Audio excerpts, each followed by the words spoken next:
Hey, welcome to this video in the Power Platform AI Builder series. In this video, we'll be focusing in on invoice processing with AI Builder. Let's take a look at a demo.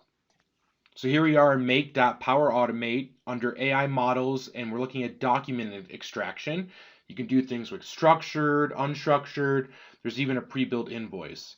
You can add the fields that you're trying to capture from your documents, invoice number, due date, and you can train different invoice types from different vendors, right? So I have Contoso invoices and ADatum invoices. To get started, you have to upload at least 5 sample documents of each type, and then you go through a training and tagging process, right? So each document you'll go through, and there's some AI that'll kind of highlight the values that were extracted, and you'll tag, this is the invoice number, this is the due date, this is the total amount. So you can do this for custom documents, or Microsoft has a pre-built one for invoices where they've already done some of this work for you. But if you've got different types of documents, again, this is kind of the training and tagging process. It can even do tables of data, right? So it can extract products, you define the columns, it can give you a sample. So you'll go through kind of each of your 5 image types and tag all the data. So we've just trained one of our invoice types. Now we'll do it one more time. Again, this is, a slanted document. Maybe it gets scanned. Maybe this get emailed to you, right? With the Power Platform and Power Automate, you can take these attachments, say from an email, from a shared mailbox, and start processing these and extracting the data and getting it into Dataverse or SharePoint or even an Excel file.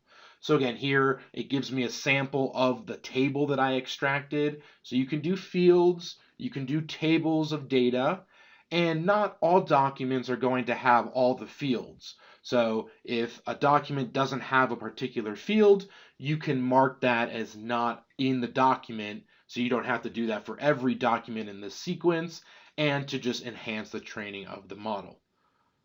So we'll wrap up tagging our second invoice type. And now we've tagged 10 documents, 5 for each invoice type, and we're ready to train the model. So with just a click of a button, this is going to take a few minutes to train the model based upon this data, and then we can use this in a Power App or in a Power Automate, right? So now our model is training, and once it's published, it's ready to go, and you can use it in your connectors within the Power Platform. So here's a Power Automate that when an email arrives in a mailbox and has an attachment, we're going to scrape that attachment, and then we're going to apply essentially that AI model that we just built. And we've even built a Power App for someone to monitor and manage that process, right? So this is an example document, an invoice that we get maybe weekly or monthly from our customers. They come into a mailbox. So this would be the customer sending it to us, right? They attach it. We receive it in, and then it's going to automatically get processed by the Power Automate flow. And this is an example of a Power App we built to monitor it, right? So it's now extracting the data from that bill, it's validating the data, and it is 100% validated, right? So our model was trained well, it extracted all of the key fields. So you can even click into it, and we can see some of the data that was extracted.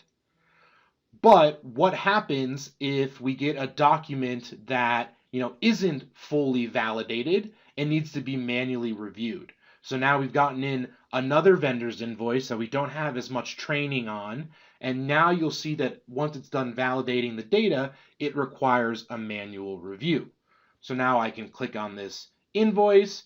It didn't capture the customer ID. Maybe I either type it in or I notice that it's not on this document, and this needs to be further processed, or I can validate it, and workflow or integration can pick it up and maybe integrate it into my ERP system.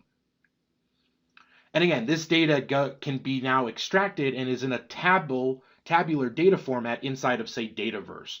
You can easily export this to Excel. So again, this extracted data now becomes valuable information that you can use in workflow and processes. And this data can even be tied to accounts or invoices via lookups. Hey, thanks for watching this video. If you enjoyed it, don't forget to hit that subscribe button, and we'll see you on the next one.